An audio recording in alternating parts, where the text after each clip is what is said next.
खुद का परिचय जो है जान लीजिए कि अबाउट मी, यानी कि मेरा नाम जो हुआ अमरीश कुमार सिंह हुआ। और मेरी क्वालिफिकेशन जो है एमएससी डीएलएड प्लस का बीएड एक्सपीरियंस 10 ईयर का। सेशन जो है हम लोग पढ़ेंगे यहाँ श्वसन, बट श्वसन ना पढ़ के हम लोग पढ़ेंगे क्या यहाँ पे परिवहन। ठीक है, और टाइमिंग जो है 6:15 से 7:15। ओके, आगे नेक्स्ट जो है आप स्टडी करने वाले हैं इसके बारे में थोड़ा सा हम जान लेते हैं।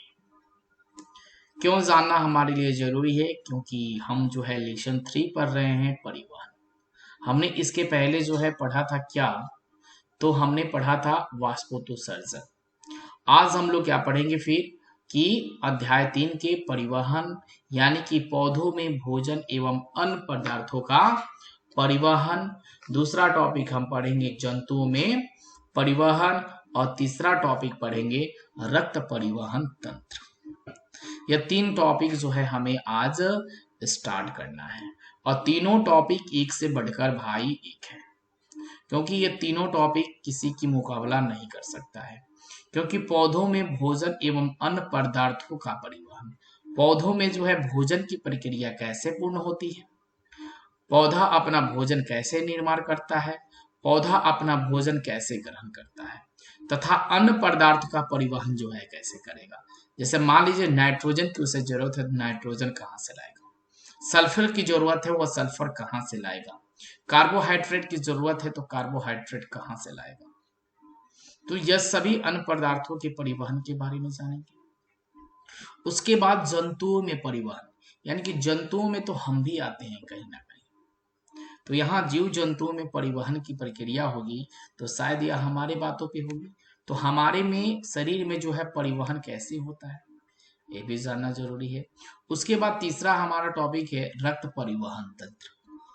हमारे शरीर में जो है ब्लड का परिवहन कैसे होता है, यानी एक ब्लड जो है कहाँ से कहाँ तक हमारे शरीर में जाता है, और यह ब्लड कहाँ कहाँ स्थित होता है, ब्लड का रंग जो है कैसा होता है, जब ब्लड का निर्माण होता है तो ब्लड का रंग कैसा होता है, हेमोग्लोबिन के साथ जुड़ता है तो ब्लड का रंग जो है कैसे होता है, आरबीसी रक्त किसे कहते हैं, डब्ल्यूबीसी रक्त किसे कहेंगे, लसिका किसे कहेंगे, प्लेटलेट्स किसे कहेंगे, ये सभी बातें जो है हम लोग ना आज जानने वाले हैं। क्योंकि हमारे शरीर में जो है ब्लड, सबसे महत्वपूर्ण भाग हमारा ब्लड का हृदय ही है, क्योंकि हृदय से ही जो है हम क्या करेंगे, हर क्रियाएं जो है संपन्न करते हैं। क्योंकि दिल का धड़कना हमारे लिए सजीव निर्धारित करता है कि हम एक सजीव हैं। तो दिल धड़कता है, कैसे धड़कता है, आखिर हृदय में जो है परिवहन तंत्र कैसे होता है, पौधों में हृदय में जो है परिसंचरण तंत्र का निर्माण कैसे होता है, इस सभी क्रियाएं कैसे संपन्न होती है हमारे शरीर में। हम बोल रहे हैं तो किसके वजह से बोल रहे हैं, हम हंसते हैं तो किसकी वजह से हंसते हैं, हम रोते हैं तो किसकी वजह से रोते हैं, यानी परिसंचरण तंत्र की क्रियाएं जो है क्या क्या होती है। तो रक्त के परिवहन तंत्र के बारे में थोड़ा सा हम लोग डिस्कस करने वाले हैं। चलेंगे आगे, नेक्स्ट पे हम थोड़ा सा यहाँ ध्यान देंगे। अब यहाँ आए हम सबसे पहले तो पौधों में भोजन एवं अन्य पदार्थों का परिवहन। तो पौधों में जो है भोजन एवं अन्य पदार्थों का परिवहन जो है कैसे होगा, इसके बारे में जानेंगे। यहाँ भोजन की बात हो गई और यहाँ पे अन्य पदार्थों की परिवहन की बात हो गई। तो यहाँ ध्यान देंगे कि पौधों के प्रत्येक भाग को अपने पोषण और विकास के लिए नियंत्रण खाद्य पदार्थों की आवश्यकता होती है। कुछ निम्न वर्ग के पौधे की प्रत्येक कोशिका में खाद्य पदार्थों का निर्माण करने की क्षमता होती है, जैसे के लिए यहाँ पे सेवा। अब यह पौधे का निर्माण जो है करती है, तो कैसे पौधे के निर्माण में जो है यह भोजन की प्रक्रियाएं पूर्ण करती है, यानी कि प्रत्येक भाग में पौधे के क्या होता है, पोषण तत्व तो मौजूद होता है। वह अपने विकास के लिए अहम भूमिका खुद पेड़ निभाता है, उसमें किसी की जरूरत नहीं होती है। हमें हमारे विकास के लिए उत्तरदायी कौन होता है, तो हमारे पौष्टिक आहार होते हैं। उसी प्रकार पेड़ को हम पौष्टिक आहार देने नहीं जाते, वह पेड़ अपना पौष्टिक आहार कैसे ग्रहण करता है, अपना भोजन जो है पोषण कैसे लेता है, ताकि पेड़ जो है बिना रुके बिना थके लगातार नियंत्रण गति करते करते विकास पहुंचता है। यानी कि नियंत्रण गति करके पेड़ जो है बड़ा होता है। और छोटे बड़े जितने भी आपके पास दिख रहे हैं खाद्य पदार्थ, यानी कि प्रत्येक खाद्य पदार्थ जितने भी छोटे बड़े होते हैं, वो सभी पौधे क्या करता है, ग्रहण करता है। तो ग्रहण करने के लिए सबसे महत्वपूर्ण पाद होता है कि पौधे के भाग से दूसरे भाग में खाद्य पदार्थों को जलीय घोल के आने जाने के से पदार्थों का स्थानांतरण कहा जाता है। यानी कि एक जगह से दूसरे जगह जाने की क्रिया को क्या कहते हैं, हम स्थानांतरण कहते हैं, या उसे हम परिवहन कहेंगे। स्थानांतरण की क्रिया क्या होती है कि यहाँ से यहाँ तक जाना स्थानांतरण हो गया, और यहाँ से यहाँ तक जाने की क्रिया को क्या होगा, परिवहन हो गया। तो स्थानांतरण एवं परिवहन दोनों कोई बात अलग अलग भाषाएं हैं, लेकिन मतलब दोनों का क्या है, बिल्कुल ही एक है। तो हम एक पौधा जो हमारे पास है, उसकी विकास के लिए जो है हम क्या करते हैं, हम क्या अहम भूमिका निभाते हैं, तो हमारा जवाब आएगा कि हम बिल्कुल कुछ नहीं निभाते हैं। एक पौधे की विकास की भूमिका निभाने में हमारी कोई भी भूमिका नहीं होती है, क्योंकि पौधा स्वयं अपना जो है भूमिका निभाता है।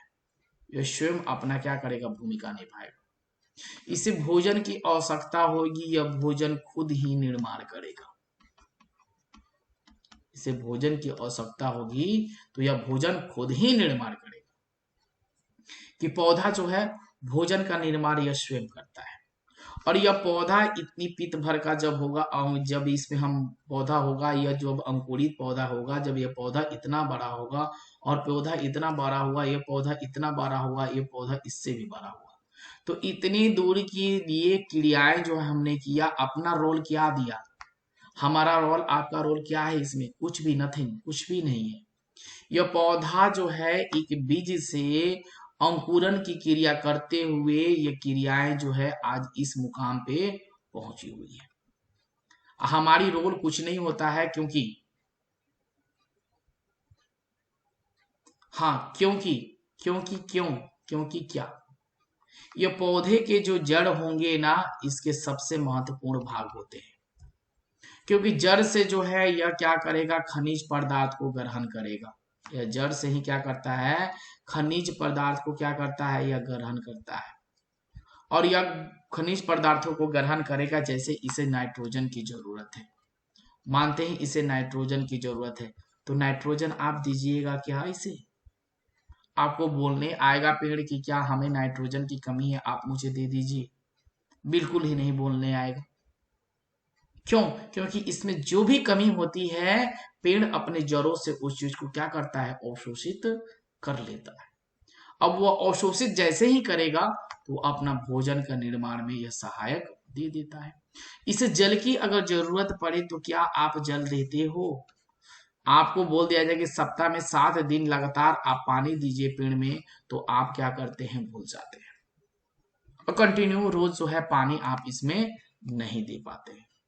तो यह पानी आप 7 दिन नहीं दीजिएगा तो ये पेड़ सूखेगा थोड़ी ना, यह अपने जड़ से क्या करेगा, पानी को ले लेगा। ये अपने जड़ से पानी को ले लेगा, और जो भी इसकी आवश्यकता है उसे यह क्या करेगा, आराम से पूरा कर लेगा। तो पौधा हमेशा क्या होता है, तो स्वयंपोषी होता है।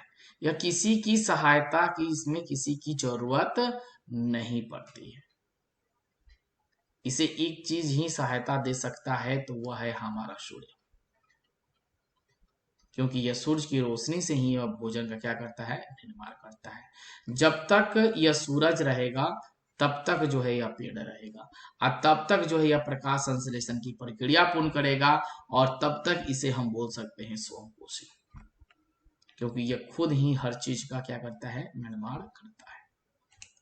ओके, तो यहाँ यही चीज बोला गया है कि भोजन का निर्माण यह स्वयं करता है, और यह भोजन के निर्माण के लिए इसकी अहम भूमिका इसमें पेड़ में होती है। एक होती है आपकी जाइलम की, और दूसरी भूमिका होती है एक फोलोएम की। तो इसकी दो भूमिकाएं इसमें इसके साथ रहते हैं, क्या, जाइलम, और दूसरा क्या, फोलोएम। तो जाइलम फ्लोएम जब तक रहेंगी इसके साथ, तब तक जो है इसकी किसी चीज की कमी नहीं होगी, क्योंकि जाइलम भोजन का निर्माण करेगा, अब फ्लोएम उसे भोजन देगा। जैसे मम्मी आपकी खाना बनाती है और आपको देती है तो आप क्या करते हैं, खा लेते हैं। उसी प्रकार जाइलम जो है भोजन का निर्माण करता है और जाइलम बनाकर फ्लोएम को देता है, फ्लोएम इसके सभी भागों को भोजन करा देता है। ओके, यहां तक क्लियर है? आपको कोई दिक्कत? भोजन का निर्माण की प्रक्रिया आपने समझा? यस या नो? यहां आपने समझ लिया कि पौधे में भोजन एवं अन्य पदार्थों का परिवहन जो है कैसे होगा। बिल्कुल क्लियर है? यस नो मुझे जवाब देंगे। नेक्स्ट टॉपिक पे हम लोग चलेंगे कि नेक्स्ट टॉपिक जब हमारे पास आएगा, अब आया इसके महत्वपूर्ण हम लोग के बारे में पार्ट्स। यानी कि सबसे पहले देखेंगे हम क्या कि जंतुओं में पोषण परिवहन।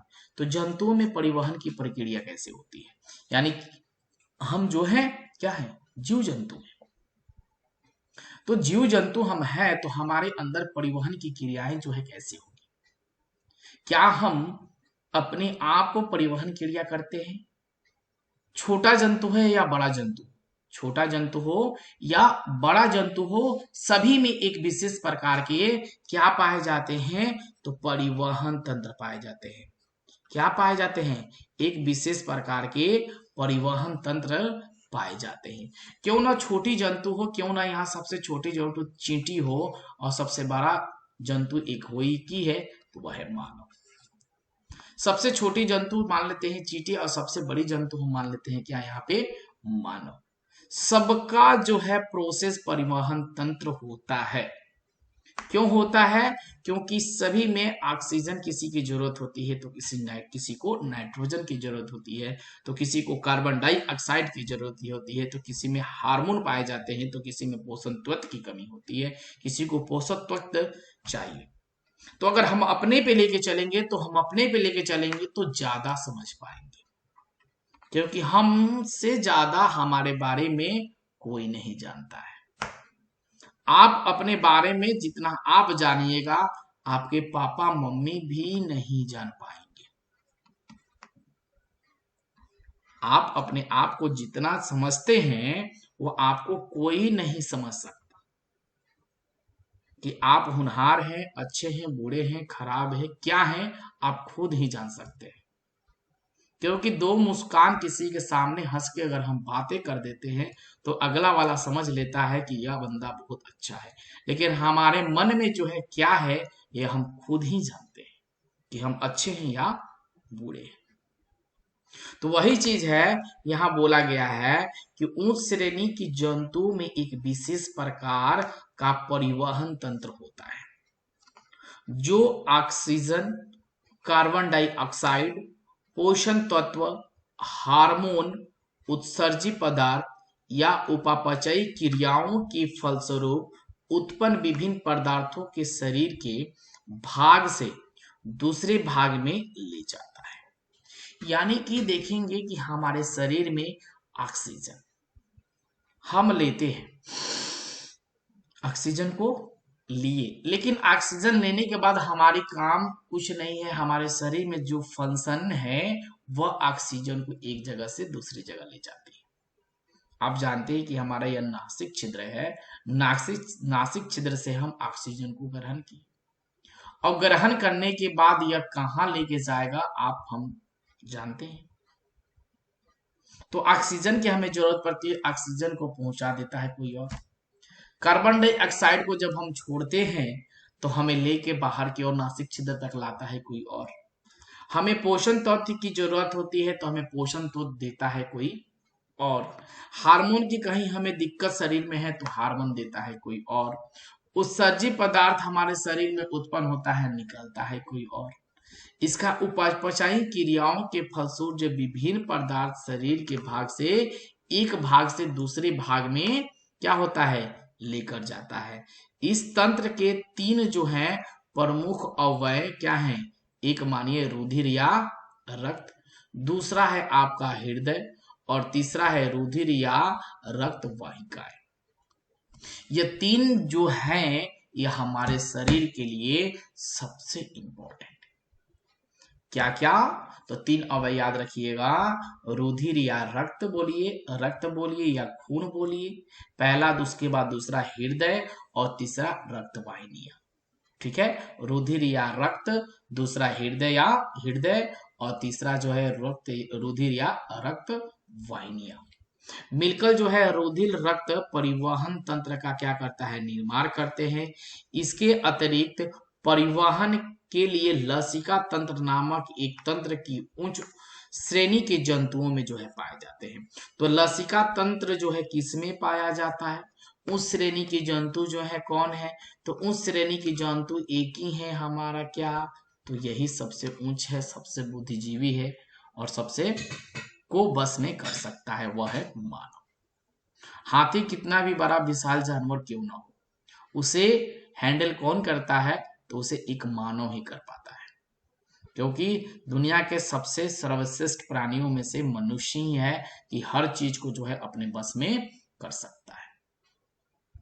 तो जंतुओं में परिवहन तंत्र की भूमिका निभाता है कौन कौन? तो आपको याद हो गया, पहले याद रखिएगा, ऑक्सीजन, कार्बन डाइऑक्साइड, पोषण तत्व, हार्मोन, उत्सर्जी पदार्थ। ठीक है, और इसके 3 महत्वपूर्ण अवयव कौन से होते हैं? तो इसके 3 महत्वपूर्ण अवयव जो होंगे आपके क्या होंगे? तो पहला होगा रुधिर, दूसरा होगा हृदय और तीसरा होगा रक्त वाहिनियां। ठीक है, तो 3 ये याद रखिएगा, रुधिर, हृदय और रक्त वाहिनियां परिवहन के सबसे महत्वपूर्ण भाग होते हैं। और इसके परिवहन के लिए सबसे उच्च श्रेणी के जंतु में एक और चीज पाया जाता है जिसे हम कहते हैं लसिका तंत्र। क्या कहते हैं उसे? हम लसिका तंत्र कहते हैं। अब देख आगे हम चलेंगे तो आगे जो हम थोड़ा सा यहाँ ध्यान देंगे कि यह जो है हमारे सामने बहुत सुंदर जो बना हुआ है हॉर्न, यह हमारा क्या है? एक हृदय है। और इस हृदय में जो है हम क्लास के दौरान परिवहन तंत्र जब स्टार्ट किए थे उसमें पहले आपको हमने बताया था एक चीज, क्या? कि महाधमनी और शिराएं। तो 2 नसें जो है हमारे शरीर में यहाँ बगल से जो है होती है, यहाँ क्या होती है? बगल में 2 नसें होती है जिसे हम बोलते हैं क्या? महाधमनी और महाशिरा। और यही 2 होती है जो हमारे नसों को चारों तरफ से जो है भेजने का काम जो है करती है। तो सबसे पहले जानेंगे कि हमारा हृदय से जुड़ा हुआ भाग कौन कौन सा होता है। तो हमारा हृदय से पहले जुड़ा हुआ भाग होता है महाशिरा, और उसके बगल में होता है हमारा महाधमनी, दोनों साइड। उसके बाद जो है इसी में हमारा जुड़ा होता है कोटरियल गांठ, और इसी में जुड़ा होता है फुसफुस धमनी, फुसफुस शिराएं। और इसी में जो है 4 कोष्ठक जो होते हैं मनुष्य के, 4 हृदय के 4 कोष्ठक जो है इसी में मौजूद है। देखिए एक यहाँ जो है आप देख रहे हो, मैं इसको वाइट करता हूँ, यह जो भाग देखिए यहाँ पे एक भाग, यहाँ पे एक भाग, 2 भाग हुआ आपका, और एक यहाँ पे एक भाग और एक यहाँ पे एक भाग, यहाँ 2 भाग हो गए। तो एक भाग जो है आपका क्या होता है? दाया बायां अलिंद का होता है, और एक भाग जो होता है इसमें क्या होता है? दाहिना अलिंद का होता है। दाया अलिंद का एक भाग होता है और दूसरा भाग क्या होता है? बायां अलिंद का होता है। हृदय के ऊपरी भाग पे, हृदय के ऊपरी भाग में 2 होता है, क्या? दाया अलिंद और बाया अलिंद। हृदय के ऊपरी भाग पे क्या मौजूद है हमारा? तो दाया अलिंद और बाया अलिंद। और हृदय के 2 नसों के सबसे पहले महत्वपूर्ण 2 नस होते हैं, वह कौन से 2 महत्वपूर्ण नस होते हैं? महाशिरा और महाधमनी। ओके, उसके बाद जो है हृदय में हमारे और क्या मिलेंगे? तो हृदय में जो है और आपको एक मिलेंगे अलिंदों के निलय गांठ, यानी कि यह जो है गांठ दिख रहा है, यहाँ जो यह फिगर जो दिख रहा है इसमें जो है यह गांठ दिख रहा है, इसे हम बोलते हैं क्या? अलिंदों का गांठ। ये धसा हुआ ये भाग होता है। और इसी नस को जो है हम क्या बोलते हैं? इस नस को जो है व्हाइट पीला पीला से जो भाग है इसे बोलते हैं पेरिकंजो रसों के साथ बंडल।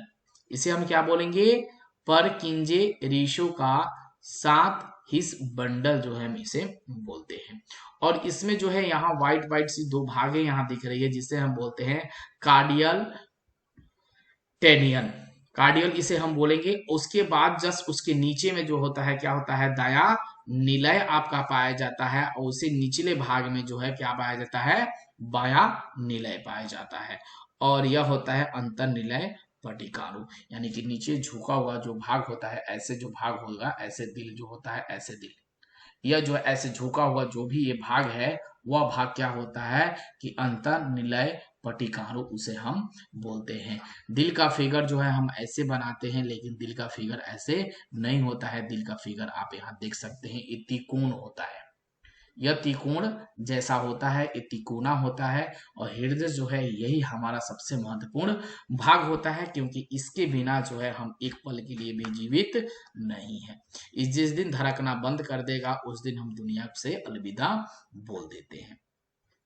तो आपको ये क्लियर हो गया कि सबसे ऊपरी भाग पे क्या होता है, महाधमनी और शीरा पाया जाता है। और इस शिराएं में जो है धमनी और हॉर्न में 4 चेम्बर होते हैं। तो 4 चेम्बर इसके कौन कौन होते हैं, तो एक ऊपरी भाग में दायां अलिंद होता है, और ऊपरी भाग में बायां अलिंद होता है, और निचली भाग में जो है दाएं निलय होता है और बायां निलय होता है। ठीक है, तो इस चीज को जो है आप बिल्कुल याद रखिएगा। ऊपरी भाग में क्या होता है, दायां अलिंद, बायां अलिंद, निचले भाग में दायां निलय और बायां निलय होता है।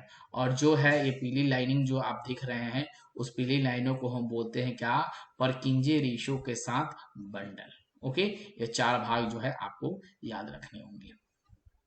तो यहां तक जो है आपको क्लियर है, कोई भी दिक्कत है ये क्षणों में मुझे जरूर जवाब दे सकते हैं।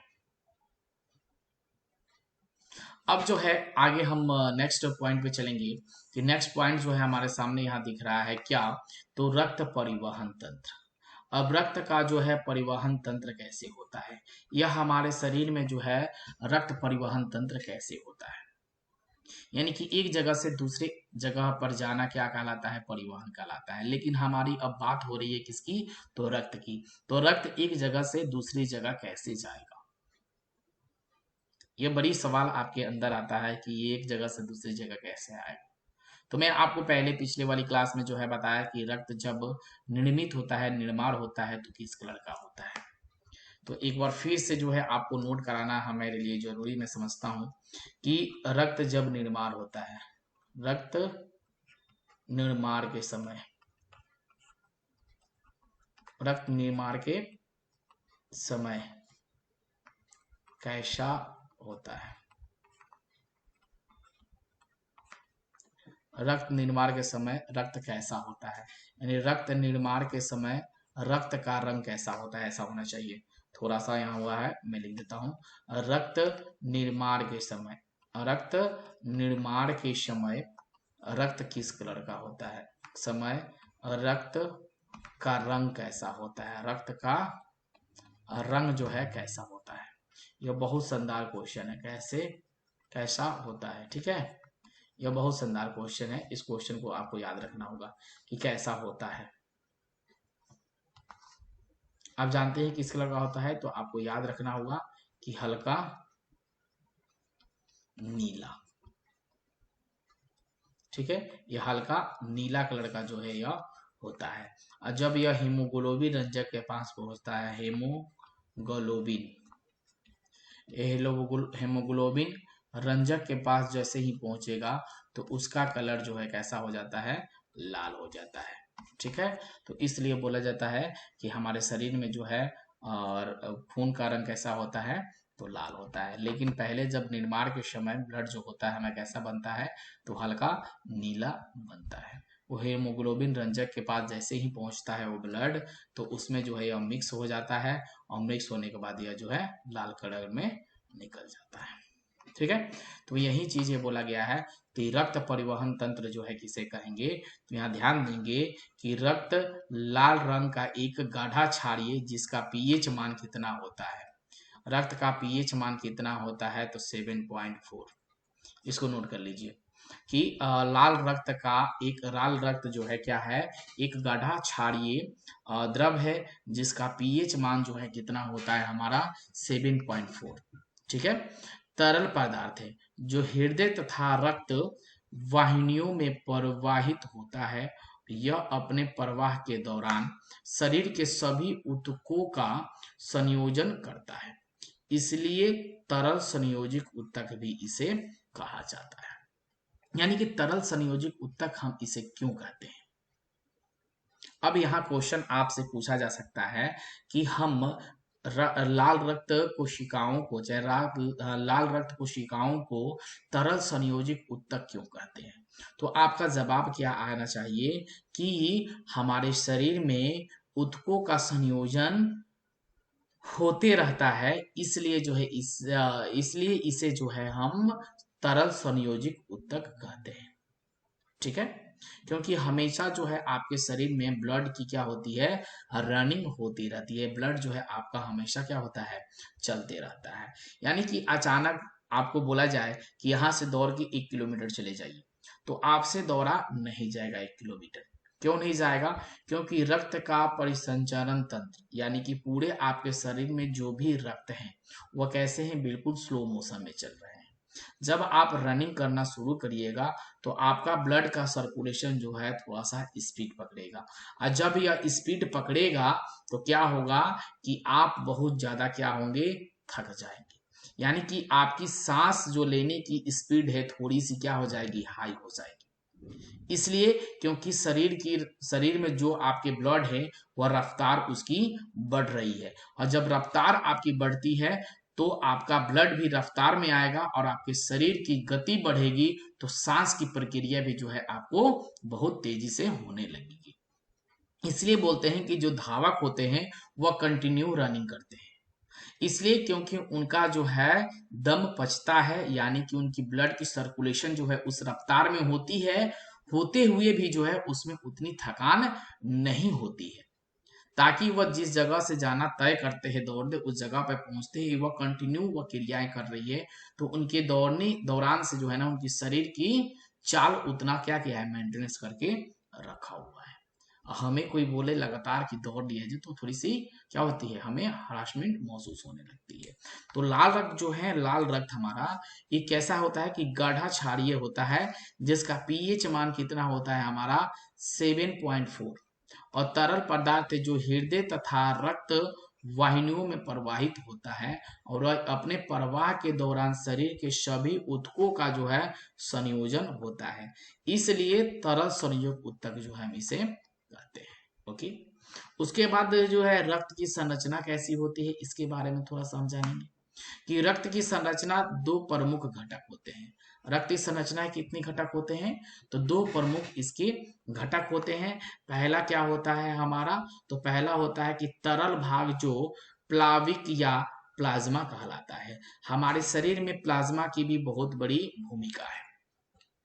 अगर हमारे शरीर में प्लाज्मा की भूमिका न होती तो इसके ये प्रमुख घटक न होते, तो इसकी भी जरूरत हमारे शरीर में बहुत ज्यादा है। तो तरल भाग में जो प्लाविक या प्लाज्मा कहलाता है, तथा दूसरा ठोस भाग जिनमें लाल रक्त कोशिकाएं, श्वेत रक्त कोशिकाएं तथा रक्त पटिकाणु जो है होते हैं। अब आपसे कोई क्वेश्चन पूछ दे कि रक्त का कलर जो है कैसा होता है, तो आप बता देंगे कि लाल होता है, एकदम सिंपल है। लेकिन पूछा जाए कि रक्त कितने प्रकार के होते हैं तो आपको जवाब देना पड़ेगा यहाँ पे। तो याद रखिएगा कि ब्लड जो है हमारा होता है कितने प्रकार के, तो 3 प्रकार के।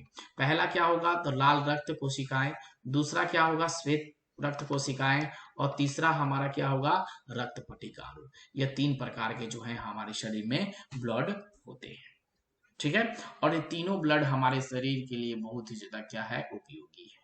हमने तो लाल ब्लड जो है चारों दिशाओं में हमने को देखने को मिलता है। सर फट जाए तो लाल रक्त, नाक कट जाए लाल रक्त, दांत आपका टूट जाए लाल रक्त, मुंह फूट जाए लाल रक्त, हाथ कट जाए रेड ब्लड, पैर टूट जाए कट जाए तो रेड ब्लड। तो हमें तो लाल ब्लड दिखता है, लेकिन लाल ब्लड आखिर हमारे शरीर में क्यों दिखता है? यह बात आती होगी आप में कि सर खाली हमारे शरीर में तो लाल ही रक्त दिखता है, कहाँ गया श्वेत रक्त, कहाँ गई रक्त पटिकाणु? क्यों? क्योंकि लाल रक्त कोशिकाएं जो हैं, यानी ब्लड हमारी है रेड ब्लड, वो पूरे शरीर में है, इसलिए क्योंकि ये नफ्स में यानी कि नस के साथ जो है यह जुड़ी हुई रहती है। तो जहां पे आपको नस दिखाई देगा वहां पे क्या आपको दिखेगा कि लाल रक्त। जहां भी नस है आपको वहां पे क्या मिलेगा, लाल रक्त, और जहां पे आपको जोड़ दिखेगा वहां मिलेगा श्वेत रक्त। यानी कि जो भी नसें हैं सभी नसें में क्या पाए जाते हैं, तो आरबीसी पाए जाते हैं, क्योंकि यह आरबीसी जो भी है ना इस शरीर के लिए हमारे क्या है, बहुत ही ज्यादा उपयोगी है, इसलिए पूरे शरीर में जो है यह भ्रमण करते रहता है। ओके, उसके बाद सेकंड हमारे पास पॉइंट आता है क्या, तो सेकंड पॉइंट आता है रक्त परिसंचरण तंत्र का। फिगर देखना जरूरी होता है कि रक्त परिसंचरण तंत्र जो है क्या है, तो रक्त परिसंचरण तंत्र में यहाँ दो भाग आपको देखने को मिलेगा। एक जो है आपका भाग दिख रहा है ब्लू का ग्रीन, और एक भाग दिख रहा है आपका यहाँ रेड, और आपके दो भाग जो है यहाँ पे होते हैं रक्त परिसंचरण तंत्र के, यानी कि जो आपके फेफड़ा है उसके जो है ये पसलियां है, ये फेफड़े की क्या है, ये पसलियां है, और ये फेफड़े की पसलियां जो है एक दूसरे से क्या है, जुड़ी हुई है। या यह किस हिस्से से भी आप देख सकते हो, यानी आपके पीछे की बैक की हिस्सा है, यानी कि हमारे पीछे का जो हिस्सा है, यहाँ सीने के जस्ट पीछे के जो हिस्सा है, यह सीने के पीछे का हिस्सा दिख रहा है। यह जो जोड़ आपको यहाँ दिख रहा है, यह जोड़ आपको यहाँ दिख रहा है, यह कहाँ का जोड़ है, तो यह गर्दन के पीछे का हिस्सा है। यह कहाँ है, गर्दन के पीछे का हिस्सा, गर्दन के नीचे पीछे का हिस्सा, ठीक है, ठीक है, याद रखिएगा। यह दोनों जोड़ आपको दिख रहा है, गर्दन के पीछे हिस्से का जोड़ दिख रहा है, और यहीं से जो है महाधमनी और महाशिरा नसें जो है निकली हुई है। यहीं से महाधमनी और महाशिरा नस जो है क्या होती है, निकली हुई होती है, और इस नस को हम बोलते हैं, जो ग्रीन कलर का नस है उसे हम बोलते हैं क्या, प्रधान बड़ी नस। इसे हम क्या बोलते हैं, प्रधान बड़ी नस। और ये छोटी रेड कलर के दिख रही है, इसे हम क्या बोलते हैं, छोटी नस। इसे हम क्या बोलेंगे, छोटी नस बोलते हैं। ये रेड वाली को हम बोलते हैं छोटी नस, और बड़ी वाली ग्रीन जो दिख रही है उसे हम बोलेंगे क्या, या प्रधान बड़ी रस। अब जो है हम जो है यहाँ पे अब आएंगे थोड़ा सा, अब थोड़ा सा डिटेल्स में और चलेंगे। अब यहाँ ध्यान देंगे हम कि आपने तो समझ लिया कि गर्दन के भाग वाले क्या है, नसें हैं, और वहां से जो है क्या निकलता है, महाधमनी और सीरा निकलता है, और इस महाधमनी और सीरा निकलने के बाद यह पीछे का हिस्सा जो है आपको यहाँ दिख रहा है, बिल्कुल फ्रेश हो गया, बिल्कुल नए तरह। अब जो है हम यहाँ ध्यान देंगे थोड़ी सी, यहाँ से क्या निकलेगा, महाधमनी, यहाँ से क्या निकलेगा, यहाँ महाधमनी, यहाँ से सीरा। इस हरे वाले नस को क्या बोलते हैं हम, प्रधान बड़ी नसें बोलते हैं। और यह जो है हमारे दोनों साइड क्या है, फेफड़े मौजूद होते हैं। और ये फेफड़े का काम क्या होता है, और यह फेफड़े के काम क्या होता है कि ऑक्सीजन को क्या करना, ग्रहण करना, ऑक्सीजन को क्या करना, ग्रहण करना। जैसे जैसे ऑक्सीजन को वह ग्रहण करेगा, फिर पूर्णतः जो है यह हृदय की ओर यह भ्रमण करेगा, और भ्रमण करने के बाद फुफ्फुस शिराएं से जो है, फुफ्फुस शिराएं से जो है यह क्या करेगा, कार्बन डाइऑक्साइड को बाहर की ओर निकाल देगा। और जैसे ही ऑक्सीजन आपके शरीर में आएगा, वो पूरे शरीर में जो है भ्रमण करा देगा।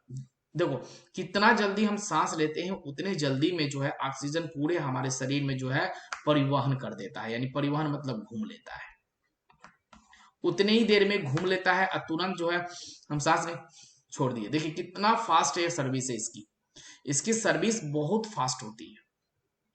तो इसलिए जो है आप थोड़े से फेफड़े को बचा के रखो, क्योंकि अभी लाइफ आपकी लंबी है। और सिगरेट अगर मारते होंगे ना आप लुका छुपी करके, तो इसे आप छोड़ दीजिए, नहीं तो आपकी फेफड़े खराब हो जाएगी, और आपकी सांस की गति जो है क्या हो जाएगी, कम हो जाएगी। और आपके हृदय जो है इस दोनों कोष्ठकों यानी फेफड़ों के बीच में क्या होता है, स्थित हुआ रहता है, या बीच है आपका, यहाँ पे 10 साइड में जो है क्या होता है, आपका हृदय मौजूद होता है। यह हृदय कहाँ होता है, तो यह हृदय आपकी बाईं ओर होता है, हृदय बाईं ओर झुका हुआ रहता है। तो हमारे सामने आया है कि रक्त संचार प्रणाली क्या है, यानी कि रक्त संचार प्रणाली जो है क्या है। तो रक्त संचार प्रणाली जो है कि हमारे शरीर में पोषण तत्व की संधारित करने और उनके कार्य, ठीक है, करने के लिए अपनी आंतरिक प्रणालियों के साथ अलग अलग कोशिकाएं शामिल हैं। इन कोशिकाओं को एक ऐसे वातावरण की आवश्यकता होती है जो उन्हें ऑक्सीजन और पोषण तत्व के पर्याप्त आपूर्ति और बनने में हानिकारक अपशिष्ट उत्पादों को हटाने के साथ फैलने फुलाने के साथ अनुमति देता है। यानी कि रक्त संचरण तंत्र का यही कार्य होता है कि जैसे ही हमारे शरीर में ऑक्सीजन आता है, जैसे ही हमारे शरीर में क्या आता है, ऑक्सीजन आता है, तो उसे जो है जहां हमें उसे भेजने की आवश्यकता है, जहां उसकी जरूरत है, उसे ऑक्सीजन जो है रक्त संचारण तंत्र के माध्यम से उसे वहां भेज दिया जाता है। क्योंकि आपका शरीर बड़ा है और फेफड़ा में ऑक्सीजन और आंतों का जो है पास पोषण तत्व प्रचुर मात्रा में मौजूद होते हैं। क्योंकि आंत जो है हमारे पास, आंतें जो हैं, जो भी आंत है हमारे पास, छोटी आंत है, बड़ी आंत है, अमाशय है, अग्नाशय है, और उन सभी के पास क्या रहते हैं, हमारा पोषक तत्व जो है क्या होता है, मौजूद होता है।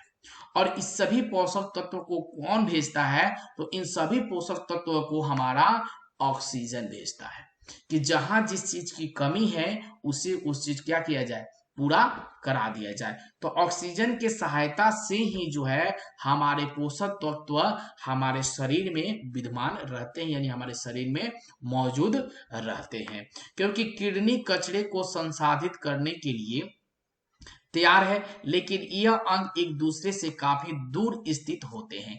आप जानते हैं कि किडनी आपका कहाँ पे होता है, तो आपके बैक साइड में होता है। कहाँ होता है, आपके बैक साइड में। आगे के साइड में बहुत सारे बच्चे बोलते हैं, कमर के नीचे ऐसे टोने लगते हैं कि सर मुझे यहाँ किडनी है मेरा।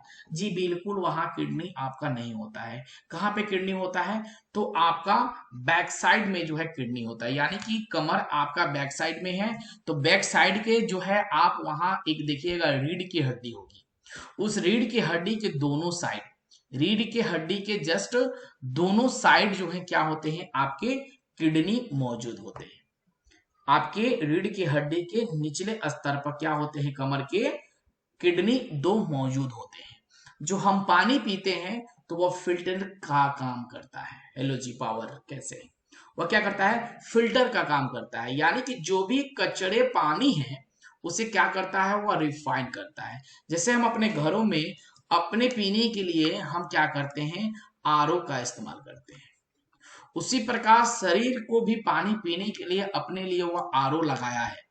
वह अपने लिए भी दो आरओ रखा है कि यह आरओ बिल्कुल स्वच्छ पानी हमको दो, तो क्योंकि हमें एकदम शुद्ध पानी चाहिए। तो यह दो आरओ लगाया है किडनी, दो आरओ लगाया है क्या, शरीर हमारा किडनी। और यह किडनी जो है स्वस्थ जो है पानी हमारे शरीर में देता है, यानी जल देता है, और शरीर के कई कार्यों के लिए परिवहन की आवश्यकता होती है।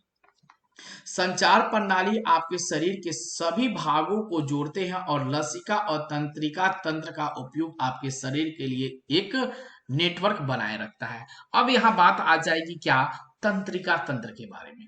तो तंत्रिका तंत्र जो है हम पढ़ेंगे कब, तो अभी थोड़ा सा दर्शन जो है आपको मैं करा देता हूं तंत्रिका तंत्र के। तो तंत्रिका तंत्र जो है लेशन आपका जो है यहाँ पे एनसीईआरटी बुक अगर फॉलो करते हो तो लेशन आपका 5 होगा, तंत्रिका तंत्र। और तंत्रिका तंत्र होता क्या है हमारा, तो तंत्रिका तंत्र वही होता है कि जो हम अभी बोल रहे हैं वह किसके वजह से जो है बोल रहे हैं, तो तंत्रिका तंत्र के माध्यम से जो है बोल रहे हैं। हम हंसते हैं तो किसके वजह से हंसते हैं, तो तंत्रिका तंत्र की वजह से हंसते हैं। आप मुझे देख रहे हो, मैं आपका नाम पढ़ रहा हूं, ये कितने जल्दी फास्ट सर्विस होती है, तो ये तंत्रिका तंत्र की होती है। यानी कि हमारे शरीर में जो नर्वस सिस्टम है, यह नर्वस सिस्टम बहुत इंपॉर्टेंट होता है, क्योंकि इसी की वजह से जो है हम सभी क्रियाएं जो है संपन्न करते हैं। हमें किसी चीज की दुख होती है तो हमारा नर्वस सिस्टम काम करता है और बोलता है कि क्या आपको यहाँ दुख हुई है। आपके आंखों से आंसू निकलती है तो नर्वस सिस्टम की वजह से जो है आपकी आंखों से आंसू निकलती है। आप खुश होते हो किसी की बात को लेकर तो ये नर्वस सिस्टम की वजह से जो है आप बहुत हैप्पी होते हो। मैं आपसे बात कर रहा हूं किसके वजह से, तो नर्वस सिस्टम के वजह से जो है मैं आपसे यहाँ बातें कर रहा हूं। तो ये सभी चीजें जो है बहुत इंपॉर्टेंट होते हैं। लसिका यानी कि उसे हम बोलते हैं क्या, तंत्रिका तंत्र, बहुत इंपॉर्टेंट होता है। तो उसके बाद जो है हम थोड़ा सा यहाँ ध्यान देंगे कि रक्त परिसंचरण तंत्र की क्या कार्य प्रदान करता है, यानी रक्त परिसंचरण तंत्र जो है क्या कार्य प्रदान करता है या क्या कार्य हमें देता है। आप तो जान गए होंगे यह कार्य क्या हमें देता है रक्त परिसंचरण तंत्र। तो रक्त परिसंचरण तंत्र जो है हमें कौन से कार्य को देता है, तो रक्त परिसंचरण तंत्र जो है हमें कार्य यहाँ देता है क्या, तो रक्त परिसंचरण प्रणाली एक राजमार्ग या आपूर्ति श्रृंखला की तरह है जो पोषक तत्व, ऑक्सीजन, अपशिष्ट उत्पादों, अनावश्यक कार्य के लिए एक नली सुनिश्चित करती है। इस रसद नेटवर्क का उपयोग करने वाले शरीर के कुछ कार्य इसमें क्या होते हैं, शामिल होते हैं। जैसे नंबर 2 की बात हो रहा है कि O2 के ऊतकों तथा CO2 यानी O2 ऑक्सीजन तथा CO2 कार्बन डाइऑक्साइड ऊतकों के वापस में फेफड़ों तक पहुंचाना, प्रसंकरण के लिए आंतों तक पोषण तत्व को यकृत तक फिर विभिन्न ऊतकों तक पहुंचाने का काम क्या करता है, तो रक्त परिसंचरण तंत्र करता है।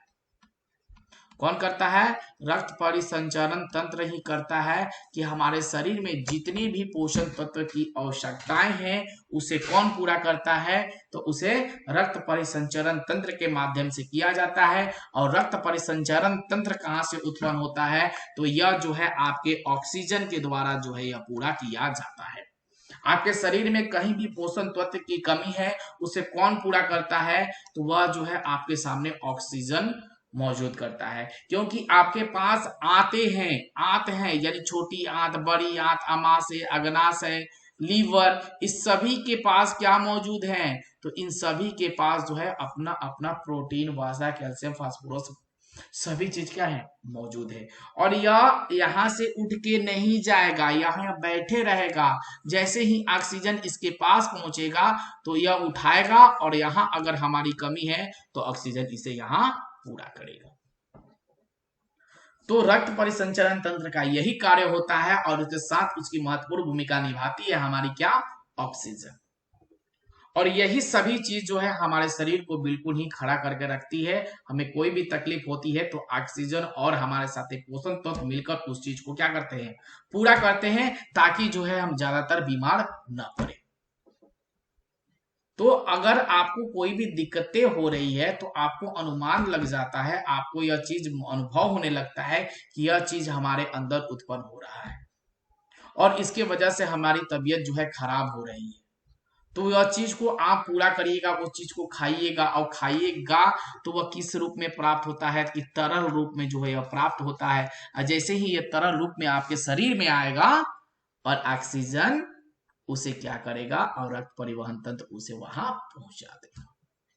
तो हम आज खाते हैं, 2 दिन बाद हमें फायदा होती है, कि आज खाए अभी ही यह फायदा हमें नहीं होती है।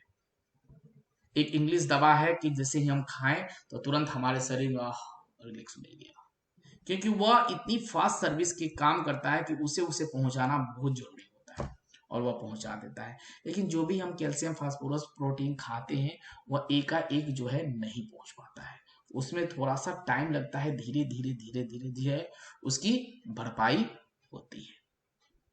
तो यही होता है रक्त परिवहन तंत्र का कार्य।